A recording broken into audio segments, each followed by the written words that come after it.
شیخ الاسلام حضرت علامہ ظفر احمد عثمانی رحمۃ اللہ علیہ فرماتے ہیں کہ میں اس زمانے میں حج کے بعد مدینہ منورہ گیا۔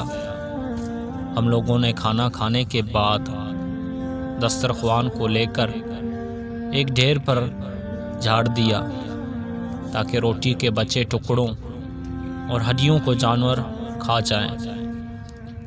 تھوڑی دیر کے بعد جب میں اپنے کمرے سے باہر نکلا تو یہ دیکھ کر حیران رہ گیا کہ ایک خوبصورت 9 سالہ بچہ ان ٹکڑوں کو چن چن کر کھا رہا ہے۔ مجھے سخت افسوس ہوا۔ بچے کے ساتھ لے کر قیام گاہ میں آیا اور اسے پیٹ بھر کے کھانا کھلایا، کیونکہ میں ایسی ہستی کے شہر میں تھا جو غریبوں کا والی اور غلاموں کا مولا تھا۔ میرے اس برتاؤ کو دیکھ کر بچہ بے حد متاثر ہوا۔ میں نے چلتے وقت اس سے کہا کہ بیٹے، تمہارے والد کیا کرتے ہیں؟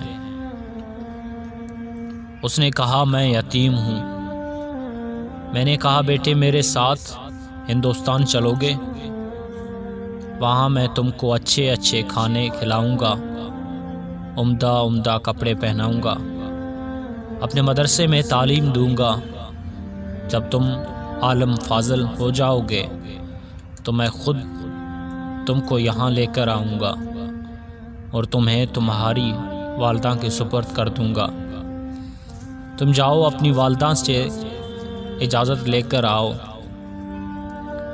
لڑکا بہت خوش ہوا اور اچھلتا کودتا اپنی والدہ کے پاس واپس گیا۔ وہ بیچاری بیوہ دوسرے بچوں کے اخراجات سے پہلے ہی پریشان تھی۔ اس نے فوراً اجازت دے دی۔ بچہ فوراً آیا اور مولانا کو بتایا کہ میں آپ کے ساتھ جاؤں گا، میری ماں نے اجازت دے دی ہے۔ پھر پوچھنے لگا کہ آپ کے شہر میں چنے ملتے ہیں؟ مولانا عثمانی رحمۃ اللہ علیہ نے بتایا ساری چیزیں وافر مقدار میں تمہیں ملیں گی۔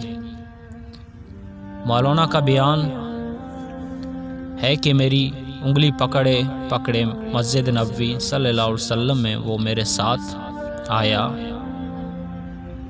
اور ٹھٹک کر رہ گیا۔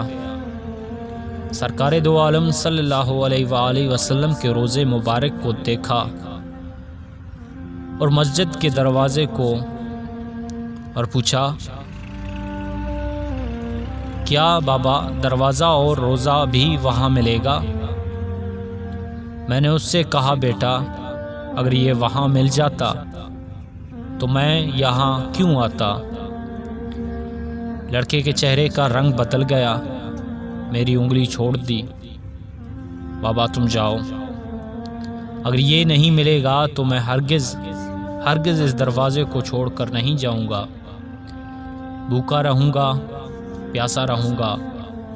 اس دروازے کو دیکھ کر میں اپنی بھوک اور پیاس بجھاتا رہوں گا، جس طرح آج تک بجھاتا رہا ہوں۔ یہ کہہ کر بچہ رونے لگا اور اس کے اشک کو دیکھ کر بھی میں بھی رونے لگ گیا۔